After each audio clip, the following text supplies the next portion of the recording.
আলাইকুম ওয়া রাহমাতুল্লাহি ওয়া বারাকাতুহু। সম্মানিত দর্শক মণ্ডলী, যেখান থেকে আমাদেরকে দেখছেন, আপনাদেরকে প্রত্যেককে অভিনন্দন এবং ধন্যবাদ জানাই। যাই হোক, আমার সাউন্ড কোয়ালিটি ঠিক আছে কিনা একটু কমেন্ট করে জানাবেন। সাউন্ড সিস্টেম একদম ঠিক আছে কিনা, না হলে একটু আমাদেরকে কনফার্ম করবেন। তো আজকে আরাফার রোজা নিয়ে সংক্ষিপ্ত কিছু কথা আপনাদের সামনে শেয়ার করব, এই জন্য আপনাদের সামনে আসা। তো যাই হোক, আরাফার রোজা এটা নিয়ে বিভিন্ন রকমের আমাদের সোশ্যাল মিডিয়া প্ল্যাটফর্ম থেকে শুরু করে জনগণের মধ্যে একটা প্রশ্ন আসে যে আরাফার রোজা কি স্থান ভিত্তিক হবে, না এটা চাঁদের তারিখ হিসাবে হবে। অনেক প্রশ্ন যে আরাফার রোজা কি হাজিরা যেই দিন আরাফার ময়দানে উপস্থিত হয়েছে সেই দিনই গোটা বিশ্বের মানুষ একত্রিত হয়ে তারা সিয়াম পালন করবে, না শুধুমাত্র নিজ নিজ দেশের তারিখ তথা চন্দ্র মাস হিসেবে করবে। শত শত প্রশ্ন যে আরাফার রোজা যদি তারিখ ভিত্তিক হয় তাহলে কোন তারিখ, সৌদি আরবের তারিখ না ভারত, বাংলাদেশ, পাকিস্তানের নিজ নিজ দেশের তারিখ। অনেক প্রশ্ন যে আরাফার রোজা সব এত সমস্যা, এত ইখতিলাফ, তাহলে এক কাজ করি আমরা যে আরাফা রোজা নিয়ে যেহেতু সৌদির 9 তারিখ না ভারত, বাংলাদেশ, পাকিস্তানের 9 তারিখ, এটা নিয়ে যেহেতু সমস্যা, তাই আমরা আরাফা রোজা কেন্দ্রিক আমরা সৌদি আরবের 9 তারিখ রোজা রাখবো এবং ইন্ডিয়া, বাংলাদেশ, পাকিস্তানের যে 9 তারিখ তথা 8 এবং 9 তারিখ রোজা রাখবো, তাদের সমস্যার সমাধান হয়ে গেল। এটা কি বৈধ হবে? অনেক প্রশ্ন। তো চলুন আরাফা কেন্দ্রিক সংক্ষিপ্ত কিছু বলি এবং এই 15টা পয়েন্ট নিয়ে আপনাদের সামনে আলোচনা করব। এই 15টা পয়েন্ট যদি আপনাদের ব্রেনে, মস্তিষ্কে যদি ঢুকে যায়, তাহলে আমার মনে হয় যে আরাফা কেন্দ্রিক যত প্রশ্ন সব সমাধান হবে। আর সমাধান পাওয়ার জন্য সম্পূর্ণ ভিডিও আপনাকে দেখতে হবে। আর যেহেতু আরাফা চলছে এই মুহূর্তে, আজকে সৌদি আরবে হাজিরা আরাফার ময়দানে উপস্থিত হয়ে গেছে, তাই আপনারা শেয়ার করে দেন যেন আপনাদের প্রত্যেক বন্ধু বান্ধব যারা আছে তাদের কাছে ভিডিও, এই ইনফরমেশন পৌঁছে যায়। চলুন শুরু করা যাক। আরাফা রোজা স্থান কেন্দ্রিক না চন্দ্র মাস গণনায় 9 তারিখ। তার পূর্বে জেনে না ভালো হবে যে আরাফার দিন রোজা কে রাখবে। সবাইকে রাখবে? গোটা মুসলিম উম্মার উপরে কে রোজা সুন্নাত বা ওয়াজিব? অ্যান্সার হচ্ছে একদম না। আরাফার রোজা রাখবে তারা যারা হজ করতে পারেনি, যারা বাড়িতে আছে। আর যারা আরাফার ময়দানে উপস্থিত হয়েছে তারা কোন আরাফা রোজা রাখবে না। প্রমাণ সহিহ বুখারী হাদিস 1989, সহিহ মুসলিম 1124 হাদিস স্ক্রিনে দেখতে পাচ্ছেন। যে আল্লাহ রাসূল আরাফার ময়দানে যখন উপস্থিত হলেন, তখন একজন সাহাবী তাকে পেয়ালা দিলেন একটা দুধের, তিনি পান করলেন। তিনি জানিয়ে দিলেন যে আরাফার মাঠে কোনো রোজা নেই। আরেকটা হাদিস দেখেন, সুনান তিরমিজি 751 নম্বর হাদিস, ইবনে হিব্বান হাদিস 3604, দারিমি হাদিস 1806। এটা একটা হাদিস যে ইবনে ওমরের কাছে যখন প্রশ্ন করা হয়েছিল, তিনি এইভাবে ধারাবাহিক পর্যায়ে বলতে বলতে যে আমি আবু বকরের পেছনে, আবু বকরের সঙ্গে, ওমরের সঙ্গে, ওসমানের সঙ্গে, আলীর সঙ্গে আমি এই দিনে সিয়াম রাখিনি। অতএব বোঝা গেল যে আরাফার ময়দানে যারা প্রেজেন্ট হাজিরা আছে তারা সিয়াম রাখবে না, বরং যারা হজ করতে যেতে পারেনি, যাদের আর্থিক দিক থেকে সচ্ছল না বা ফিজিক্যালি পারফেক্ট না, এইসব ব্যক্তিগুলো যারা হজ করতে যেতে পারেনি তাদের জন্য আরাফা রোজা। সরি। আচ্ছা, আরাফার মাঠে যারা উপস্থিত হয়েছে তাদের কি ফজিলত? এখানে দুটো পয়েন্ট বুঝতে পারছেন। যারা হজ করতে গিয়েছে তারা রোজা রাখবে না, যারা হজ করতে যেতে পারেনি তাদের জন্য রোজা। চলেন আরাফার ময়দানে কি ফজিলত, আরাফার ময়দানে কি বলছে দেখেন। এই হাদিসটা হচ্ছে সহিহ মুসলিম 1348 নম্বর হাদিস, নাসাই হাদিস 3003, ইবনে মাজাহ 3014।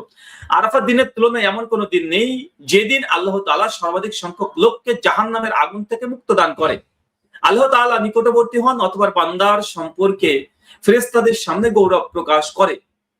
মানে আল্লাহ সুবহানাহু ওয়া তাআলা এই দিন লক্ষ লক্ষ জাহান্নামীদেরকে আল্লাহ সুবহানাহু ওয়া তাআলা ক্ষমা করে দেন, জাহান্নামের আগুন থেকে তিনি মুক্তি দিয়ে দেন। এটা একটা সহিহ সনদ একটা ফজিলত। দ্বিতীয় একটা ফজিলত, আবু হুরায়রা থেকে হাদিস বর্ণনা আছে, তিনি বলছেন রাসূল সাল্লাল্লাহু আলাইহি ওয়াসাল্লাম বলেছেন, নিশ্চয়ই আল্লাহ তাআলা আরাফার দিন সন্ধ্যায় ফেরেশতাদের সামনে আরাফার মাঠে অবস্থানকারী হাজীদের সম্পর্কে গৌরব প্রকাশ করে। মুসনাদ আহমদ 7090, শেখ হুজাইমা 2839, হিব্বান হাদিস 3852 ইটিসি। আর আপনারা দেখতে পাচ্ছেন এটা হচ্ছে আরাফার মাঠে যারা প্রেজেন্ট হবে তাদের জন্য ফজিলত। আচ্ছা, এবং যারা আরাফার মাঠে উপস্থিত হতে পারেনি, যারা সিয়াম পালন করছে, তাদের কি ফজিলত? কেননা আমল দুটো, এক যারা মাঠে প্রেজেন্ট হয়েছে তাদের জন্য উক্ত ফজিলত, যে আল্লাহ সুবহানাহু ওয়া তাআলা ব্যক্তিদেরকে নিয়ে তিনি গৌরব প্রকাশ করে ফেরেশতাদের সামনে, এবং জাহান্নামীদেরকে আল্লাহ সুবহানাহু ওয়া তাআলা মুক্তি দেন। আর যারা হজ করতে যেতে পারেনি তাদের জন্য কি ফজিলত? তাদের জন্য স্পেশাল আলাদা হাদিস, সহিহ 1162 নম্বর হাদিস, আল্লাহ নবী বলছেন, আরাফাত দিনের সওম সম্পর্কে আল্লাহর কাছে আশা করি যে বিগত 1 বছর এবং আগামী 1 বছরের রোজা মানে পাপের কাফারা হয়ে যাবে, গুনাহে সাগীরা। তার মানে বোঝা গেল এখান থেকে যারা আমরা হজ যাত্রী নয়, আল্লাহর মেহমান আমরা হতে পারিনি, আরাফার ময়দানে প্রেজেন্ট হতে পারিনি, তাদের জন্য এই স্পেশাল ফজিলত। কিন্তু আরাফার ময়দানে যারা উপস্থিত হয়েছে তারা তো সিয়াম রাখছে না, আর সিয়াম যদি না রাখে তাহলে 2 বছরের গুনাহ তারা মুক্তি পাচ্ছে না। তার জন্য যারা মুকিম অবস্থায় আছে, যারা হজে যায়নি, তাদের জন্য 2 বছরের গুনাহ মাফ হবে ইনশাআল্লাহ। আর যারা হজ যাত্রী আরাফার ময়দানে প্রেজেন্ট হয়ে গেছে, তাদেরকে নিয়ে আল্লাহ সুবহানাহু ওয়া তাআলা গৌরব করেন, এবং তাদের জন্য আল্লাহ সুবহানাহু ওয়া তাআলা জাহান্নামের থেকে অনেক মানুষকে মুক্তি দান করে। তার মানে বোঝা গেল এটা দুইটা পার্সন, দুটো অবস্থার কারণে দুটো নির্দিষ্ট ইবাদত আছে, দুটোকে একসঙ্গে গোলালা হবে না। Point number 3। এখন প্রশ্ন, তাহলে আমাদের আরাফার সিয়াম এটা কি স্থানের সঙ্গে সম্পৃক্ত? মানে আরাফার ময়দানে হাজিরা যেহেতু অবস্থান করবে সেই দিন, মানে আজকে যেমন অবস্থান করছে, এই দিনে কি তাহলে গোটা বিশ্বের মানুষকে সিয়াম রোজা রাখতে হবে? না, তারিখের সঙ্গে সম্পৃক্ত। এখন প্রশ্ন এবং আমার অ্যান্সার, আমি যতটুকু ঘাটাঘাটি করে দেখেছি, আমার মনে হয়েছে যে নিজ নিজ দেশের 9 তারিখ এটা হচ্ছে মূলত আরাফার সিয়াম। যারা হজ করতে যেতে পারেনি, যারা আরাফার ময়দানে প্রেজেন্ট হতে পারেনি, তাদের জন্য নিজ দেশের 9 তারিখ। এটা স্থানের সঙ্গে সম্পৃক্ত নয়, এটা হাজিদের আরাফার ময়দানে উপস্থিত হয়েছে এর জন্য নির্দিষ্ট নয়, বরং এটা চন্দ্র মাসের তারিখের সঙ্গে সম্পৃক্ত। চলুন, এই মতের পক্ষে অনেক আলেম ওলামা, শায়েখ মাশায়েখ তারা আছেন, সালাফ থেকে খালাফ পর্যন্ত সকলে আছে, আপনারা দেখে নিতে পারেন এক নজর। বিপক্ষেই আছে, তবে এই মতের পক্ষে যেহেতু, তাই আমি স্কলারের নামগুলো দেখালাম। তৃতীয়, যাদের দাবি স্থানের সাথে সম্পৃক্ত, তাদের নিকটে কিছু প্রশ্ন। যারা বলছে না, হাজিরা যেই দিন আরাফার ময়দানে উপস্থিত হবে সেই দিন গোটা বিশ্বের মানুষ সিয়াম পালন করবে, কেননা ওই আরাফার ময়দানে ওই একদিনই হাজির উপস্থিত হচ্ছে, তাই এটা স্থানের বরকত বা ফজিলত। তাদের কাছে কিছু প্রশ্ন। প্রশ্ন নম্বর 1, আরাফায় হাজিরা কত তারিখ উপস্থিত হয়? যদি প্রশ্ন করা হয়, সিম্পল প্রশ্ন, আমরা সকলেই যারা পক্ষে বিপক্ষে দুজনে বলবো চন্দ্র মাসের 9 তারিখে, জিলহজ মাসের চন্দ্র মাসের 9 তারিখে। এখন প্রশ্ন, আরাফার সিয়ামের ফজিলত কি হাজিদের কষ্টের কারণে, না হজ এর সামর্থ্য না থাকার কারণে? আমরা একটু আগে হাদিস পেশ করেছি সহিহ মুসলিম এবং বুখারী মুসলিম থেকে, যে আরাফায় যারা প্রেজেন্ট হবে তাদের জন্য রোজাই নেই, যারা প্রেজেন্ট হতে পারেনি তাদের জন্য রোজা, যেহেতু তারা ওই ফজিলত পাচ্ছে না, হজ করা ফজিলত। আরাফার ময়দানে যারা ফজিলত পাচ্ছে না, এই জন্য স্পেশাল তাদের জন্য সিয়াম। আর যারা আরাফার ময়দানে প্রেজেন্ট হয়েছে তাদের জন্য সিয়ামই নেই। প্রশ্ন নম্বর 3, আরাফার মাঠে কি সারা বছর উক্ত ফজিলত থাকে, না শুধুমাত্র জিলহজ মাসের 9 তারিখে? এই প্রশ্নটা এই জন্য এখানে যুক্ত করা হয়েছে, যারা বলছেন যে না আরাফার মাঠে হাজিরা প্রেজেন্ট হয়েছে, এই মাঠের বরকত, এই স্থানের বরকত। তাহলে কোনো মানুষ যদি 8 তারিখে চলে যায়, মানে একদিন আগে আরাফায় যদি উপস্থিত হয়ে যায়, বা রামাজান মাসে গিয়ে যদি মাসের পর মাস বসে থাকে, তাহলে কি ওই স্থান আরাফার মাঠে যাওয়ার কারণে উক্ত ফজিলত অন্তর্ভুক্ত হবে? সকলে একমত না। তার মানে বোঝা যাচ্ছে যে আরাফার মাঠের স্পেশাল কোন ফজিলত, বিশেষ করে শুধু স্থানের ফজিলত নেই, ফজিলত হচ্ছে তারিখের। যদি 9 তারিখে প্রেজেন্ট হয় আরাফার ময়দানে, তাহলে এই তারিখের কারণেই উক্ত হাদিসগুলো প্রমাণ বহন করে যে সে গুনাহ থেকে মুক্তি পাবে, এবং কষ্টের কারণে যেহেতু আরাফার মাঠ পর্যন্ত পৌঁছেছে হাজিরা, আল্লাহ সুবহানাহু ওয়া তাআলা গৌরব প্রকাশ করে। প্রশ্ন নম্বর 5, কেউ যদি 8 তারিখে আরাফায় উপস্থিত হয়, তাহলে কি সে উক্ত ফজিলত অন্তর্ভুক্ত হবে? মানে যে প্রশ্নটা আমরা পেছনে করে আসলাম। প্রশ্ন নম্বর 6, কোন কারণে যদি হাজিরা আরাফার ময়দানে উপস্থিত হতে না পারে, তাহলে কি আমরা রোজা রাখবো কি রাখবো না? যদি স্থানের সঙ্গে সম্পৃক্ত হয়, এমন কোন ইনসিডেন্ট ঘটনা ঘটে যেতে পারে, কোন এক সময় হজ না হতেই পারে। যেমন ইতিহাস 317 হিজরিতে এমন দেখা গিয়েছিল, লকডাউনের সময় দেখা দিয়েছিল, তাহলে যদি হাজিরা যদি হজ করতে যেতে না পারে এবং আরাফার ময়দানে উপস্থিত না হয়, তা আরাফার ময়দানে হাজিরা নেই, তার মানে কি আমরা যারা মুকিম অবস্থায় আছি, বাড়িতে আছি, হজ করতে যাইনি, তারা কি আমরা আরাফার কোন সিয়াম রাখবো না? একই প্রশ্নের সঙ্গে সাথ যুক্ত করে নেন, হজ কার্যক্রম বন্ধ থাকলে কি আরাফার রোজদার হুকুম বাতিল হয়ে যাবে? সকলে একমত যে বাতিল হবে না। তার মানে এই প্রশ্নগুলো থেকেই প্রমাণ বহন করছে যে আরাফা এটা নির্দিষ্ট স্থানের সঙ্গে সম্পৃক্ত না, বরং এটা তারিখের সঙ্গে সম্পৃক্ত। নিজ নিজ দেশের চন্দ্র মাসের 9 তারিখ, এটাই ইয়ামুল আরাফা। প্রশ্ন নম্বর 8, তাহলে এখানে মাঠের গুরুত্ব নাকি 9 তারিখের গুরুত্ব?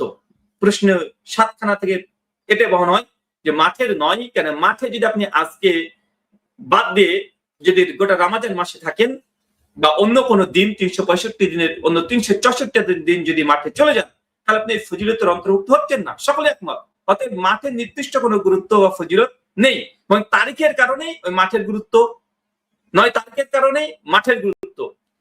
চলুন প্রশ্ন নম্বর 9, আরাফার মাঠ যদি নাও থাকে তবে কি রোজার হুকুম বাতিল হবে?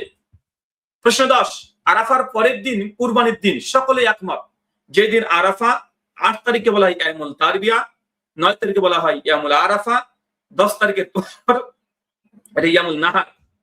তো গোটা বিশ্বের মুসলমান একমত, যেই দিন আরাফা হবে তার পরের দিন ঈদ হবে।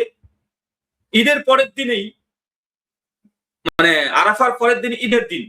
তাহলে উপমহাদেশে হাজিদের সাথে আরাফা পালন করলে মাঝে একদিন গ্যাপিং হচ্ছে। এটা কি কুরুনে সালাসা বা সালাফ থেকে খালাফ পর্যন্ত এরকম কোন আমল পাওয়া যায়? যারা বলছেন যে না, আমরা ভারত, বাংলাদেশ, পাকিস্তানের তারিখ অনুযায়ী নয়, বরং সৌদি আরবে যেহেতু আজকে হাজির উপস্থিত হয়েছে, তাই আজকে আমরা সিয়াম রাখবো, কিন্তু গোটা বিশ্বের মুসলিমরা একমত আরাফা পরের তারিখ হচ্ছে ইয়ামুল নাহার। আরাফার পরের দিনই নাহর করতে হবে, কুরবানি করতে হবে। কিন্তু আমরা ভারত, বাংলাদেশ, পাকিস্তানে আজকে যারা সিয়াম পালন করছি, আগামীকাল তারা ব্রেক দিচ্ছে। আগামীকাল তাদেরকে নাহার করা উচিত, তাদের কুরবানি করা উচিত, কারণ গোটা বিশ্বের মুসলমান এই মাসালার উপরে ইজমা আছে। অতএব বোঝা যাচ্ছে আরাফার পরের দিনের নাহার হওয়ার কথা, কিন্তু মাঝখানে একটা ব্রেক সালাফ থেকে প্রমাণিত নেই যে আরাফার পরের দিন তারা ব্রেক দিয়েছে। আচ্ছা চলুন প্রশ্ন 11, সৌদি আরবের একদিন আগে যেসব দেশে চাঁদ উদিত হয় বা দেখা যায়, তাদের 10 তারিখ ঈদের দিন। সৌদি আরবের চাঁদ অনুযায়ী আরাফার দিন সর্বসম্মতিক্রমে ঈদের দিন রোজা রাখা হারাম। সৌদিরও আগে তো চাঁদ দেখা সম্ভব, যেমন ওয়েস্টার্ন কান্ট্রি গুলো দেখা যায়। তো সৌদি আরবের যে দিন আরাফার দিন, ওই দিন তো ওই দেশে তো 10 তারিখ হয়ে যাবে, তারা কিভাবে আরাফা পালন করবে? অনেকগুলো প্রশ্ন এখান থেকে চলে আসে। এখন প্রশ্ন যে আল্লাহ নবী আলাইহিস সালাম থেকে প্রমাণিত আছে, যখন আমরা তাকবীর দিই, সে বিষয়ে হাদিস আল্লাহ নবী আলী বিন আবি তালিব থেকে, ইবনে আব্বাস থেকে, ইবনে মাসউদ থেকে এই হাদিস পাওয়া যায়। মুসনাদ ইবনে আবি শাইবা 5677 থেকে 81 পর্যন্ত। আরাফার দিন ফজরের পর থেকে আইয়ামে তাশরিকের শেষ দিন পর্যন্ত তাকবীর দিতেন, মানে টোটালি 5 দিন তাকবীর দিতেন। এখন এটা নিয়ে প্রবলেম হয়ে যাবে যদি আমরা একই দিন ভিত্তিক করতে চাই। এখানে একটা গুরুত্বপূর্ণ পয়েন্ট আপনাদের সামনে উল্লেখ করতে যাচ্ছি, যে শরীয়তের মধ্যে সিয়াম বা রোজা এটা সবসময় দেখা যায় কখনো বারের সঙ্গে সম্পৃক্ত, কখনো মাসের সঙ্গে সম্পৃক্ত, কখনো তারিখের সঙ্গে সম্পৃক্ত, কিন্তু স্থানের সঙ্গে সম্পৃক্ত কোনো সিয়াম নেই যে অমুক স্থানে পৌঁছালেই আপনাকে সিয়াম রাখতে হবে, কোনো সিয়াম নেই। কয়েকটা উদাহরণ দিয়ে দেখেন তারিখের সঙ্গে সম্পৃক্ত, যেমন মহরম মাসের 9 তারিখ এবং 10 তারিখ, সে মুসলিমের 134 নম্বর হাদিস, যেটা মহরম মাসের তারিখের সঙ্গে সম্পৃক্ত। আইনে ভিজের এটা তারিখের সঙ্গে সম্পৃক্ত, 13, 14, 15 তারিখ, সুনান নাসাই 2347, প্রত্যেক মাসে 13, 14, 15 তারিখ। বারের সঙ্গে সম্পৃক্ত সিয়াম, যেমন সোমবার, বৃহস্পতিবার, সুনান নাসাই হাদিস 2360, যে বার প্রত্যেক সোম বৃহস্পতি আল্লাহ নবী সিয়াম রাখতেন, এটা বারের সঙ্গে সম্পৃক্ত। মাসের সাথে সম্পৃক্ত, যেমন রমজান মাস, যেমন শাওয়াল মাস, শাবান মাস, এই যে 6টা সিয়াম রাখতে হয় শাবান মাসে। এই শাবান মাসের প্রথম অর্ধাংশ আল্লাহ নবী বিশেষ সিয়াম রাখতেন। শাওয়াল মাসের 6টা সিয়াম, রমজান মাসের পূর্ণ রমজান সিয়াম, এটা মাসের সঙ্গে সম্পৃক্ত। তার মানে বোঝা যাচ্ছে এই ইসলামী যে সিয়ামের যে কোয়ালিটি বা সিয়াম বা রোজা আল্লাহ সুবহানাহু ওয়া তাআলা আমাদেরকে যেভাবে দিয়েছে, এটা সম্পূর্ণভাবে হয় দিনের সঙ্গে সম্পৃক্ত ছিল বা বাড়ির সঙ্গে সম্পৃক্ত ছিল অথবা মাসের সঙ্গে সম্পৃক্ত ছিল, কিন্তু স্থানে পৌঁছালে সিয়াম রাখতে হবে এরকম কোন বিধান ইসলামে নেই বা ছিল না। তাহলে কেন সৌদি আরবের মাঠে হজ যাত্রীরা হজে গিয়ে তারা আরাফার ময়দানে প্রেজেন্ট হবে, তারা রোজা রাখছে না, বরং যারা হজ করতে যেতে পারেনি তারা রোজা রাখবে? এটা তো ইসলামের অন্য কোন সিয়ামের যতগুলো সিয়ামের পদ্ধতি আছে, ডিফারেন্ট ভার্সন আছে সিয়ামের, কোন জায়গাতে তো আমরা পাই না। চলুন প্রশ্ন 13, যে প্রশ্নটা আমি আলোচনার মধ্যে করে দিয়েছি, যে শরীয়তে স্থান কেন্দ্রিক কোন সিয়াম নেই, তাহলে আরাফা কেন্দ্রিক কেন এই রোজা হবে? এটা প্রশ্ন। এগুলো আমি যে দাবি করছি এমনটা নয়, এই মাসালা নিয়ে ঘাটাঘাটি করতে গিয়ে এই প্রশ্নগুলো আমাদের সামনে আসছে, যেগুলো সমাধান জরুরি। আচ্ছা, এরপর প্রশ্ন দেখেন, আরাফার দিনে সম সম্পর্কে আল্লাহ নবীর যে হাদিস, যে কেউ যদি আরাফার ময়দানে যেতে পারেনি তা যদি ফাইতে সিয়াম রাখে, তাহলে 1 বছর 2 বছরের গুনাহ থেকে মুক্ত হবে। এখন একটা পয়েন্ট এখানে মনে রাখবেন যে আরাফার ময়দানে হাজির উপস্থিত হচ্ছে এই জন্য যদি সিয়াম রাখে, তাহলে যখন ফরজ হয়েছিল না, হজই ফরজ ছিল না, তারও আগে আল্লাহ নবী এই সিয়াম রাখতেন, মক্কা মদিনাবাসী তারা এই সিয়াম রাখতেন। তার জ্বলন্ত দলিল এগেন সহিহ মুসলিমের হাদিস। আচ্ছা দেখেন এখানে কি আসছে, সহিহ বুখারী হাদিস 1658 নম্বর হাদিস। দেখেন, আরাফার দিন নবী সাল্লাল্লাহু আলাইহি ওয়াসাল্লামের রোজা নিয়ে জনমনে সন্দেহ সৃষ্টি হয়। নবী সাল্লাল্লাহু আলাইহি ওয়াসাল্লাম কাছে পানীয় পাঠালে তিনি তা পান করতেন। মানে আরাফার মাঠে নবী যখন পৌঁছালেন সেই সময়তে, মানে তিনি তো আগে থেকে সিয়াম রাখতেন, তো তিনি যখন পৌঁছালেন আরাফার মাঠে, মানে 9 তারিখ, তখন আরাফার মাঠে তো গ্যাদারিং করার কোনো সুযোগ ছিল না, মানে আগে থেকে 9 তারিখে তারা রাখতে অভ্যস্ত ছিল। তো 9 তারিখে অলরেডি আল্লাহ নবী সাল্লাল্লাহু আলাইহি ওয়াসাল্লাম সাহাবীরা 9 তারিখকে কেন্দ্র করে তারা সিয়ামরত অবস্থাতেই তার আরাফার ময়দানে উপস্থিত হয়ে গেছে। এখন আরাফার মাঠে এসেও কি সিয়াম রাখবে কি রাখবে না, এটা নিয়ে জনগণের মধ্যে সন্দেহ হলো। আল্লাহ নবীকে কিছু খাদ্য খেতে দেন, তিনি খেয়ে ভেঙে দিলেন। তার মানে আগে থেকেই এই চন্দ্র মাসের 9 তারিখে সিয়াম রাখা প্রচলন আল্লাহ নবী থেকে প্রমাণিত। আরাফার ময়দানে গ্যাদারিং হোক চাই না হোক, হজ হোক চাই না হোক, এটা সহিহ বুখারী 1658 নম্বর হাদিস থেকে প্রমাণিত। চলুন আরেকটা দেখি আমরা। যেহেতু বুঝে যায় তিনি মুসলমানদের আরাফার দিনের অবস্থান করার পূর্ব থেকেই রোজা রাখতেন, যেহেতু প্রমাণ হয় তিনি চাঁদের হিসাবে রোজা রাখতেন, আরাফার হাজীদের অবস্থান হিসাবে নয়। হজ ফরজ হওয়ার পূর্বেও কেন তিনি 9 তারিখে রোজা রাখতেন? পয়েন্ট টু বি নোটেড, এটা গুরুত্বপূর্ণ পয়েন্ট, যে হজ ফরজ হওয়ার আগেও আল্লাহর নবী 9 তারিখে রাখতেন। আরাফার ময়দানে হাজিরা গ্যাদারিং করুক বা না করুক, আরাফার ময়দানে হুজুরে যাক বা না যাক, হজ হোক বা না হোক, হজ বন্ধ হয়ে গেলেও এই যে তারিখ ইয়ামুল আরাফা 9 তারিখ, এই 9 তারিখে সিয়াম রাখতে হবে নিজ নিজ দেশে তারিখ অনুযায়ী। চলেন রাসূল থেকে প্রমাণিত আল্লাহ নবী জিলহজ মাসের 9 তারিখ পর্যন্ত, মানে 9 দিন পর্যন্ত তিনি রোজা রাখতেন। তার মানে আবারও প্রমাণিত হয় যে জিলহজ মাসের প্রথম 9টা দিন এই যে তারিখের সঙ্গে সম্পৃক্ত, 9 দিন তিনি সিয়াম পালন করতেন। এই হাদিস থেকে স্পষ্ট প্রমাণিত হয় আরাফা রোজা চাঁদের সাথে সম্পৃক্ত, স্থানের সাথে সম্পৃক্ত নয়। কারণ এই হাদিসে রোজার মাসের সাথে সম্পৃক্ত করা হয়েছে, নির্দিষ্ট কারণ বা স্থানের সাথে সম্পৃক্ত করা হয়নি। যেমন অন্যান্য মাসে যেমন সিয়াম আছে, এই জিলহজ মাসেরও তিনি সিয়াম আছে। তো জিলহজ মাসের তারিখের সঙ্গে সম্পৃক্ত প্রথম 9টা দিন নবী সিয়াম রাখতেন। তাই আবারও প্রমাণিত হয় যেটা তারিখের সঙ্গে সম্পৃক্ত, এটা স্থানের সঙ্গে সম্পৃক্ত দুর্বল। চলুন একটা হাদিস আমরা পাই যেখানে এক হাদিসে তারিখের কথা আছে, স্থানের কথাও আছে। এটা সহিহ বুখারী 1664 নম্বর হাদিস, যে তারিখের কথা আছে আবার স্থানের কথাও আছে। তার মানে এটা আরো জোর প্রমাণ বহন করে যে আরাফা হাজির উপস্থিত হচ্ছে বলে আমরা সিয়াম রাখছি বা তেমন নয়, বরং 9 তারিখ আসলেই, চন্দ্র মাসের 9 তারিখ আসলেই জিলহজ মাসের আমাদেরকে সিয়াম রাখতে হবে। চলুন একটা অভিযোগ কমন আসে যে আরাফার ময়দানে, যেমন আমরা যদি কালকে সিয়াম রাখবো, আমরা কালকে যারা সিয়াম রাখছি, তো কাল তো ঈদের দিন সৌদি আরবে, আর আরাফার ময়দানে তো হাজিরা নেই। তো হাজিরা যদি আরাফার ময়দানে না থাকে, তাহলে আরাফা রোজা কিসের? যৌক্তিক প্রশ্ন, যে আগামীকাল তো আরাফার ময়দানে হাজিরাই থাকবে না, তো কালকে যারা আরাফার ময়দানকে কেন্দ্র করে সিয়াম পালন করবে তাদের আবার কি? এটা তো যৌক্তিকতায় আসছে না। মূল কথা হচ্ছে এটা যে আল্লাহ নবী আগে থেকেই তিনি 9 তারিখে সিয়াম রাখতেন যখন হজ ফরজ হয়নি, তো হাজিরা সেই সময় থেকে আদায় করেনি, তাহলে 8 দিন রাখছেন কেন?